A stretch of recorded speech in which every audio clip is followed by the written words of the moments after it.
Special, তুমি তোমার মতো করে সেলিব্রেট করছো, বারবার একটা করে নজির করছো এইভাবে, একটু যদি বলো, মানে এইভাবে তো আমরা কেউ ভাবতে পারি না, তুমি যে ভাবছো কথাটা জন্মদিন, সেটা সেই ছবি দিয়ে স্পেশাল দিন বলে পোস্ট করছো, যদি বলো মানে এই ভাবনাগুলো সত্যি।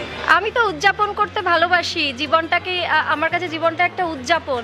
তো যে যে ভালো ভালো স্মৃতিগুলো আছে আমার, তোমরা লক্ষ্য করেছো, আমি সেটা বুঝতে পারিনি, লক্ষ্য করেছো জেনে আমার ভালোই লাগছে, কারণ আমি তো সোশ্যাল মিডিয়াতেই পোস্ট করেছি। কাজেই আমার উদযাপনটা যদি লক্ষ্য চোখে পড়ে থাকে, সেটা বেশ আমার ভাল লাগছে জেনে, কারণ আমি তো সেই রকমভাবে কিছু লিখিনি।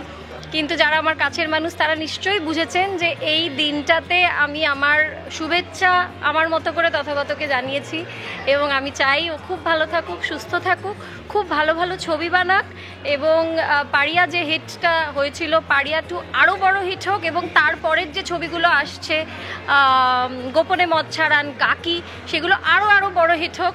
আমি ওর জন্মদিনে এইটাই ওকে জানাতে চাই, এবং আনন্দের দিন বটেই, কারণ এতগুলো আনন্দের স্মৃতি যে আমার রয়েছে তথাগতর সঙ্গে, সেগুলো সবই আমি শেয়ার করেছি ফেসবুকে, কেননা ওই আনন্দের স্মৃতিগুলো আমাকে শুধু আনন্দই দেয়, এই আর কি।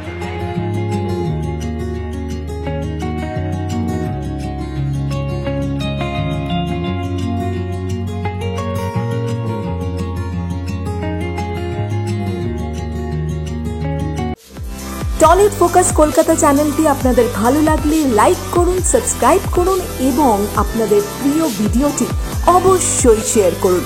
Tollywood focus Kolkata.